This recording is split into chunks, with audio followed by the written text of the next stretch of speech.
El ateísmo práctico, por Jonathan Edwards. Dice el insensato en su corazón: no hay Dios. Salmo 14:1. Aquel que tiene sabiduría infinita, que está sentado en el cielo, y de ahí contempla perfectamente todas las cosas como son, y sabe mejor que cualquier otro lo que es la sabiduría y lo que es la insensatez, él mismo en su palabra acusó a los impíos de ser los mayores locos. De este modo, los encontramos en ella siendo llamados de insensatos, como si lo fuesen de la manera más notoria. Semejantemente, la sabiduría es usada comúnmente para expresar la santidad en las Escrituras, como si fuesen palabras sinónimas o tuviesen el mismo significado exacto. Los impíos son llamados de insensatos en este versículo. 1. Como un apodo general que les pertenecía, como son denominados en otra parte. Salmo 107:17. Fueron afligidos los insensatos, a causa de su camino rebelde, y a causa de sus maldades. En Proverbios 13:19, el deseo cumplido endulza el alma, pero el apartarse del mal es abominación a los necios. Así ocurre en muchos otros lugares. Segundo, con mira especial a una parte de su locura aquí mencionada, o sea, lo que dicen en sus corazones: no hay Dios. Es influenciado principalmente por la fuerte estupidez e insensatez de sus mentes. Algunos suponen que la expresión dice en su corazón no hay Dios se refiere principalmente a sus inclinaciones, pero por corazón en las Escrituras frecuentemente se tiene en vista todo el alma, por lo que se debe entender especialmente el acto del entendimiento. Y parece que se tiene en mente aquí todo el alma, así como el pecado tiene dominio sobre todo el alma.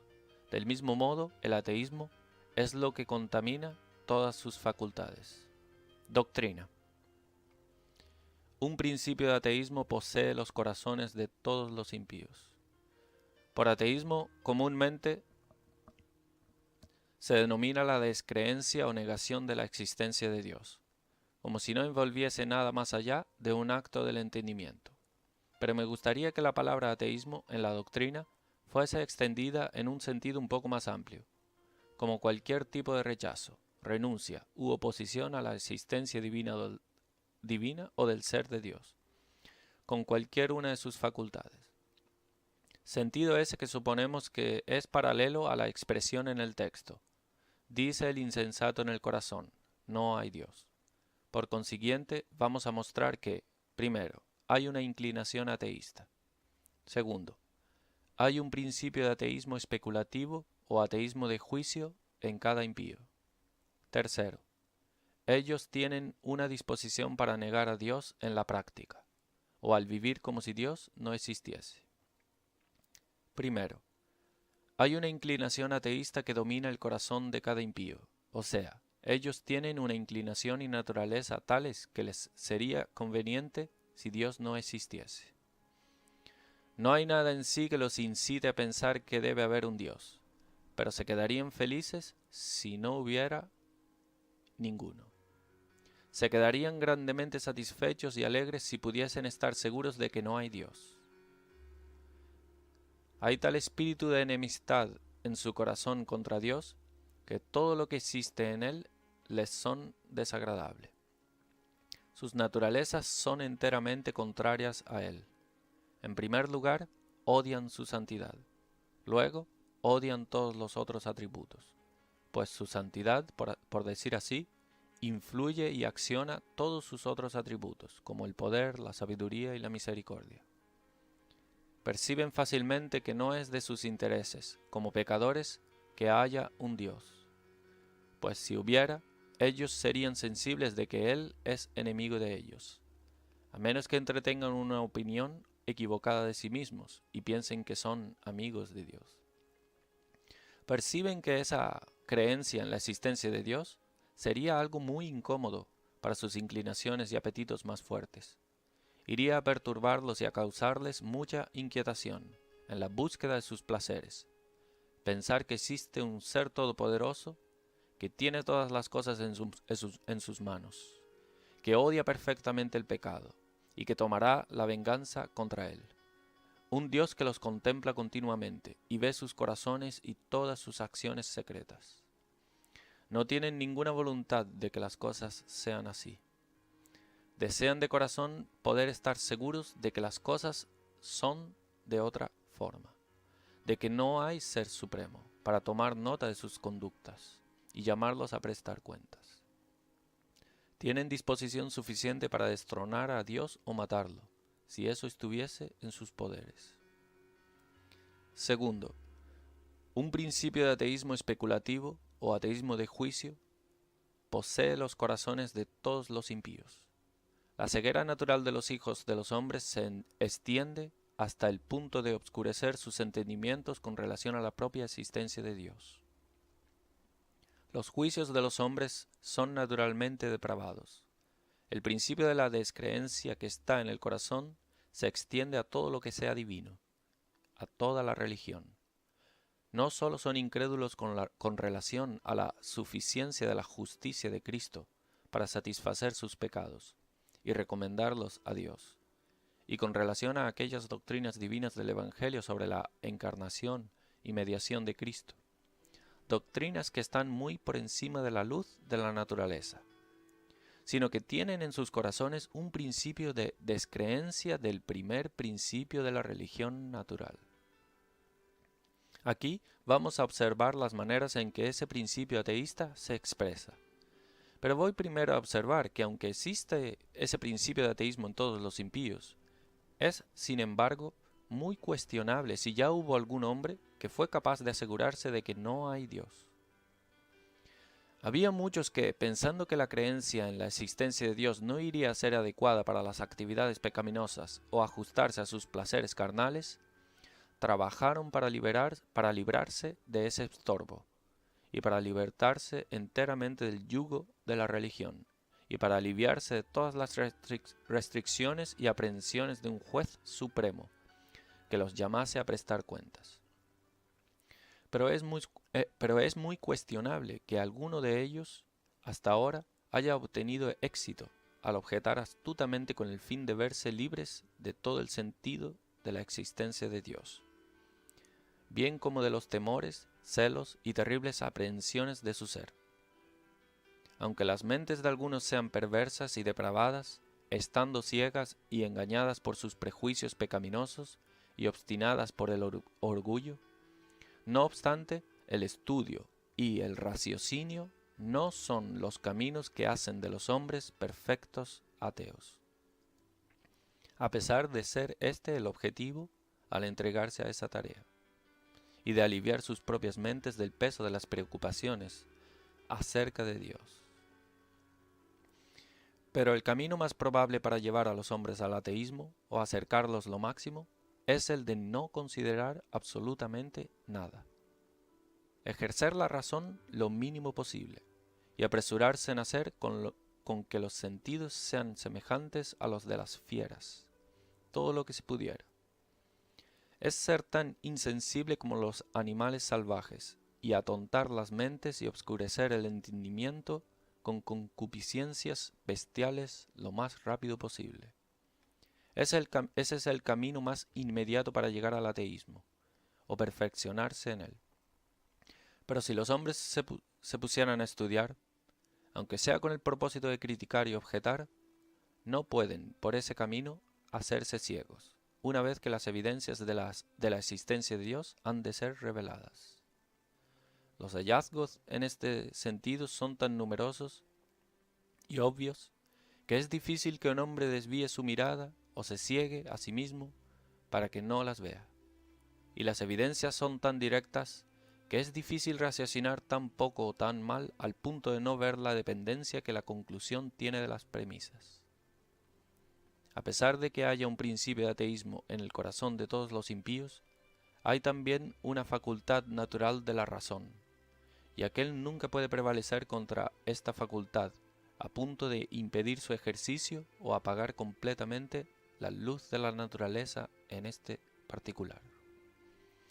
Dios mostró a todo hombre su propia existencia por la luz de la naturaleza, porque las cosas invisibles de Él, su eterno poder y deidad, se hacen claramente visibles desde la creación del mundo, siendo entendidas por medio de las cosas hechas. Romanos 1:20.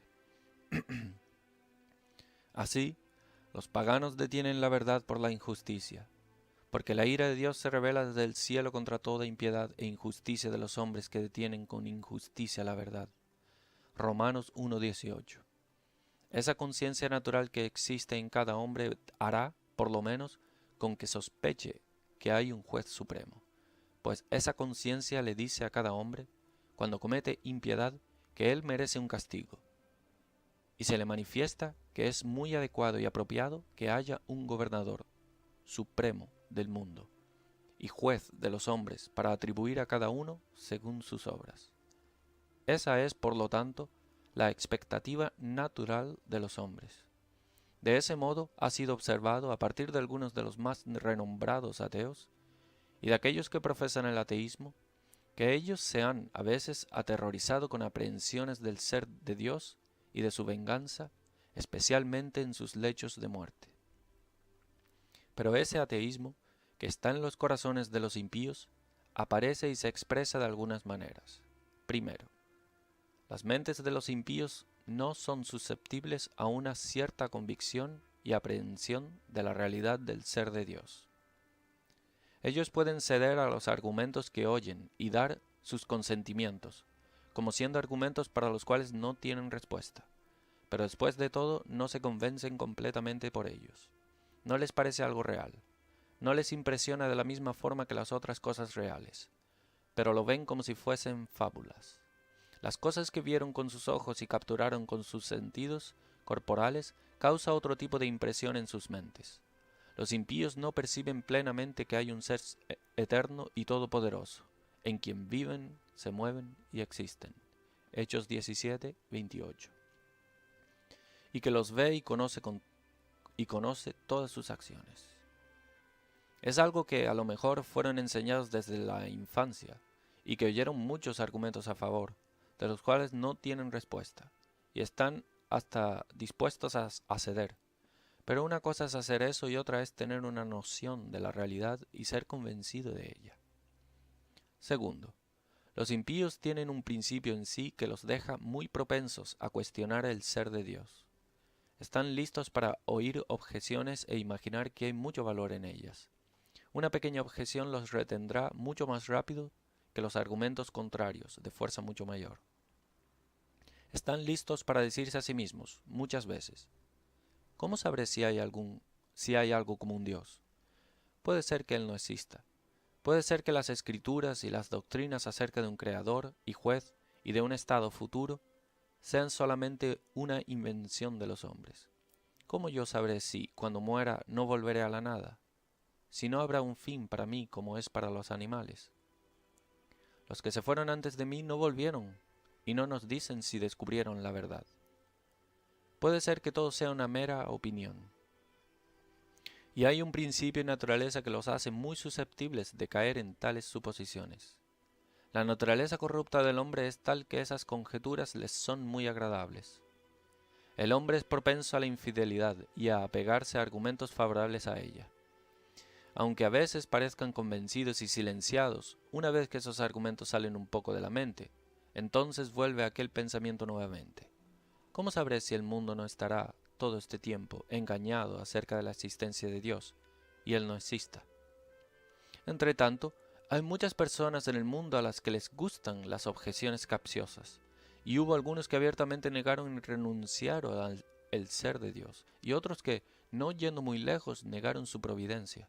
Negaron que Dios tenga algo a ver con el gobierno del mundo, o que se preocupa con los asuntos de la humanidad, lo cual es muy equivalente a la negación de la existencia de Dios en sí.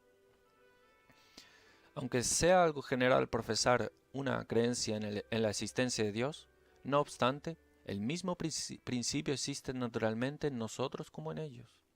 La misma propensión para la incredulidad de la existencia de Dios. Estas cosas a continuación parecen ser la causa. Primero, el embotamiento y pereza de las mentes de los hombres impíos. El pecado es una naturaleza embotadora, entorpecedora. Deja al alma insensible, e indolente e inquieta. La dispone excesivamente a la pereza e inactividad. El ateísmo, como observamos antes, es más fundamentada firmemente en la no consideración. Los hombres son naturalmente excesivamente inclinados a ser despreciables e irreflexivos de las cosas de una naturaleza espiritual. Hace que la mente sea extremadamente inatenta a esas evidencias claras y radiantes que tenemos del ser de Dios en las obras de Dios. Las mentes de los hombres carnales están tan obstruidas y sobrecargadas con el mundo y tan inmersas en los sentidos que están, por así decirlo, adormecidas, y los entendimientos están retenidos e impedidos de elevarse en alto para los objetos espirituales divinos. Surge desde sus aversiones a las cosas divinas e espirituales. El ateísmo del entendimiento surge en gran medida por los prejuicios que posee el corazón de los hombres contra la creencia del ser de un Dios. Ellos odian el hecho de que haya un Dios. Ellos desearían que no hubiese ninguno, y por eso ellos son muy rápidos para prestar oídos a cualquier objeción contra su ser, porque lo que es pretendido en esas objeciones es lo que les convence, es lo que les convenga, y lo contrario les es molesto. Y luego, sus aversiones a objetos espirituales los lleva al ateísmo de otra forma más, es decir, los indispone a pensar. Si los hombres pensasen más sobre Dios y su palabra y obras, y si ellos residiesen en esas cosas con más fijación, ellos estarían más probablemente convencidos del ser de Dios. Pero los objetos, al serles molestos, ellos raramente los consideran. Muchos de ellos escasamente piensan de Dios con alguna atención. Tales pensamientos no son en absoluto propensos a quedarse en sus mentes. Las ideas no dejan prácticamente ninguna impresión sobre eso, que es tan contrario de la naturaleza, y las resisten y se esfuerzan para desecharlas lo más pronto posible. Salmos 10:4. No está Dios en ninguno de sus pensamientos. Tercero, surge de una dependencia habitual sobre sus sentidos. Los hombres impíos están inmersos en los sentidos y tan esclavizados a ellos que se han hecho dependientes habituales de ellos, de modo que no creen en nada, no perciben nada, sino lo que es objeto de los sentidos. Los hombres, habiendo perdido sus entusiasmos por el disfrute espiritual, buscan sus placeres y felicidad solamente en disfrutes sexuales, y por eso están habituados a emplear y ejercer sus almas completamente sobre cosas sensitivas, hasta que lo que es sensible les parezca que es todo para ellos. Y aquello que no es objeto de los sentidos les parece no ser nada. Aquello que no pueden ver o sentir no les parece real. Y esta es la razón espiritual que los hombres pueden dar de por qué ellos son aptos a cuestionar el ser de Dios. Porque ellos nunca lo vieron con sus ojos físicos. Ellos ven este mundo y las cosas del mundo, y por lo tanto pueden percibirlas. El hombre tiene una manera más noble de percepción que la sensorial, pero ha sido desusada o abandonada, y los hombres se han dedicado a los sentidos que han tomado el lugar de la razón y de los poderes más nobles. Las almas de los hombres carnales, los entendimientos como también las inclinaciones y voluntades, se han esclavizado a los sentidos. Tercero, los hombres impíos son propensos a prácticamente negar el ser de Dios, o sea, a vivir como si no hubiese Dios, a vivir sin ningún respeto o consideración hacia Él, como si Él no tuviese o tuviera nada que ver con ellos, o estuviese de alguna manera interesado sobre el gobierno y orden del mundo. Ellos niegan prácticamente que Dios es el creador de ellos, en el hecho de que rechazan reconocerlo y darle la atención que le es debida como tal. Ellos violan esas obligaciones que inmediatamente resultan de la relación entre una criatura y un criador. Ellos niegan que Dios sea su dueño, en que rechazan dedicarse a Él. Ellos niegan a Dios como su disponedor, en que ellos se niegan a someterse a su disposición. Ellos lo niegan como su legislador y juez, al no demostrar ninguna consideración a sus mandamientos o amenazas. Ellos niegan prácticamente todos los atributos de Dios y como consecuencia su ser. Ellos niegan su santidad, en que ellos viven como si no hubiese ningún ser superior que odiase el pecado. Ellos niegan su sabiduría al vivir como si Dios no los contemplase y viese sus acciones y pensamientos secretos. Ellos prácticamente niegan su poder, viven como si Dios no fuese capaz de castigarles y hacerles miserables por sus pecados. Niegan su misericordia, en que no tienen consideración a las ofertas y licitaciones. Pero especialmente hay un tipo de maldad que es una negación práctica del ser de Dios, que es la profanación, o un comportamiento que muestra un desprecio o indiferencia a esas cosas por las que Dios se da a conocer, o que se relaciona a su adoración más inmediata. Así los hombres impíos, al vivir vidas sin orar, viven como ateos. No practican la oración secreta, profanan el sábado, desatienden las ordenanzas del Evangelio y no atienden al culto público o a la adoración pública. Aplicación. Primero, de ahí podemos ver una causa de por qué hay tanta impiedad en lugares donde hay luz. Es misterioso cómo los hombres se atreven a seguir en la impiedad y se entregan a tal licencia de la forma que hacen, donde son enseñados que hay un Dios que es infinitamente santo, que ciertamente los llamará a prestar cuentas, y que castigará a todos los impíos con llamas eternas. Pero esta doctrina hará algo con el fin de explicar el misterio. Ellos tienen un principio de ateísmo en sus corazones, un principio de infidelidad por medio del que niegan la realidad de estas cosas. Ellos no están realmente y completamente convencidos. Después de todo lo que es dicho, de que haya alguna cosa como el cielo y el infierno o algún ser como Dios, no hay ninguna conversación sobre otro mundo y un juicio futuro que les parezca real. Y esta es la razón por la que ellos pueden oír sobre la ira de un ser poderoso, sobre llanto y crujir de dientes, sobre la eternidad y sobre el desespero en el infierno, sin que sean muy molestados por ello. Esta es la razón por la que pueden oír tales cosas en el sábado e irse inmediatamente a cometer maldad como de costumbre, la misma maldad que habían estado oyendo tan terriblemente amenazada. Entonces, si los hombres no fuesen, en una medida considerable, ateos, sería totalmente imposible que sigan y vivan tan pacífica y tranquilamente en toda maldad, y cometan pecado tan audazmente como hacen bajo tales advertencias como las que tienen. Podemos también suponer que es posible que el hombre ame la miseria y odie la felicidad, que pueda escoger el dolor y el tormento, principalmente y por sí mismo. Segundo, de ahí nos enteramos de la terrible maldad e ignorancia de los corazones impíos. El salmista hace bien en llamarlos insensatos.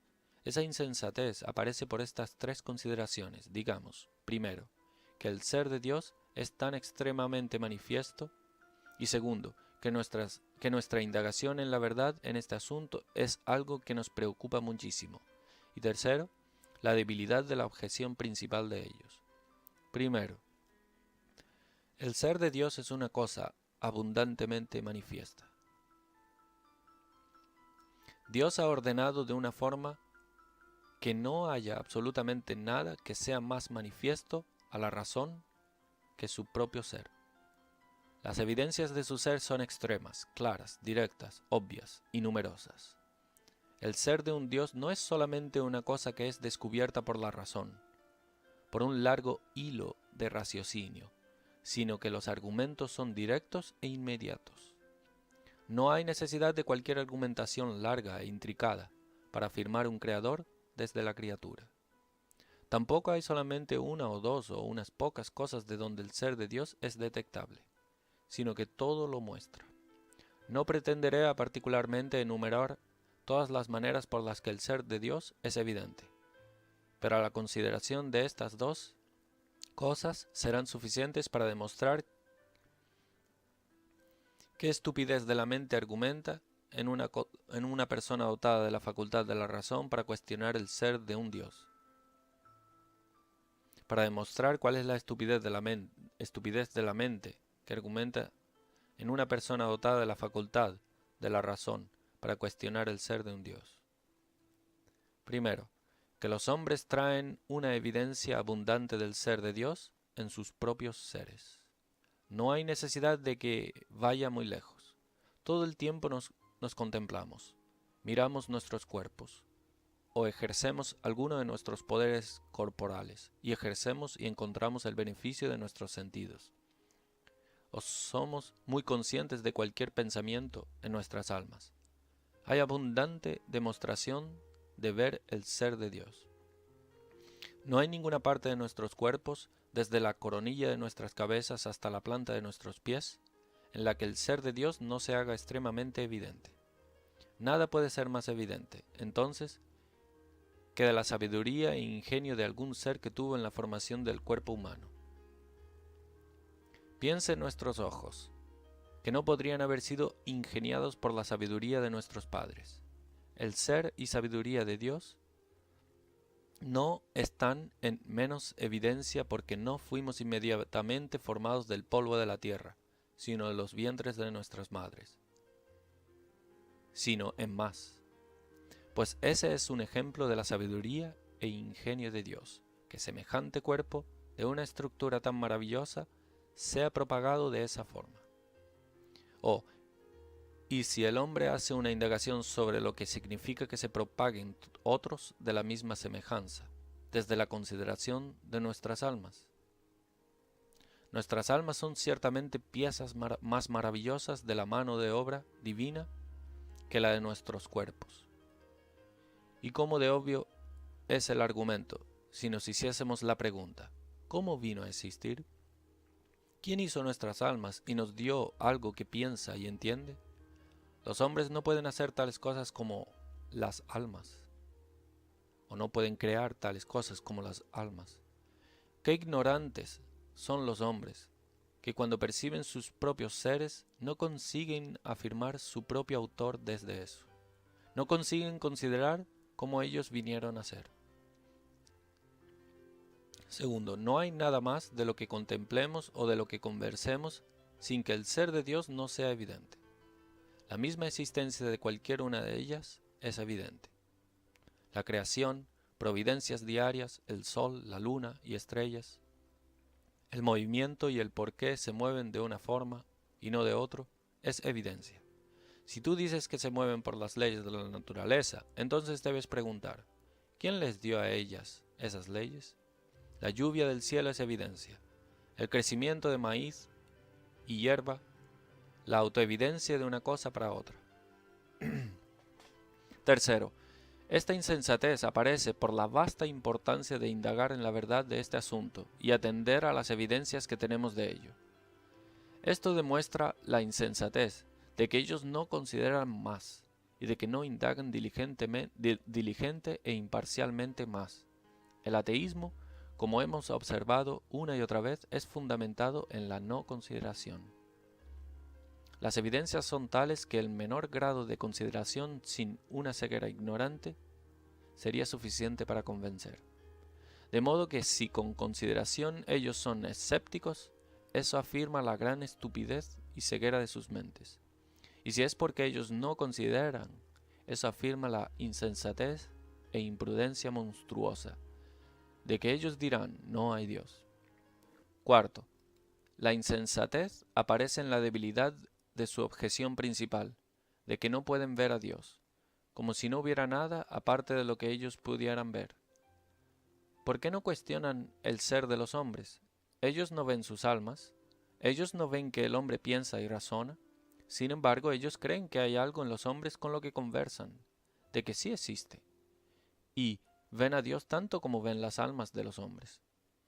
El desperdicio abismal que la caída ha hecho en el alma del hombre, para que esté tan separado y removido de Dios, para que cuestione su ser, para que la luz de su mente esté tan apagada, para que cuestione el mismo ser de ese único ser y autor de todas las cosas, para que esté sin ese conocimiento, que es el principal objetivo de la facultad de la razón.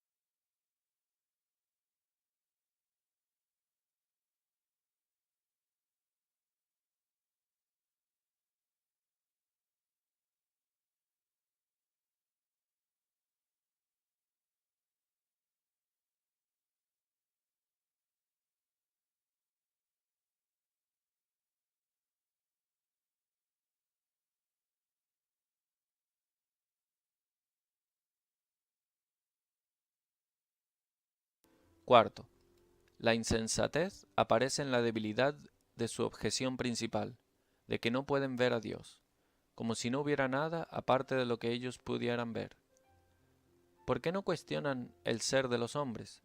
Ellos no ven sus almas, ellos no ven que el hombre piensa y razona, sin embargo ellos creen que hay algo en los hombres con lo que conversan, de que sí existe, y ven a Dios tanto como ven las almas de los hombres.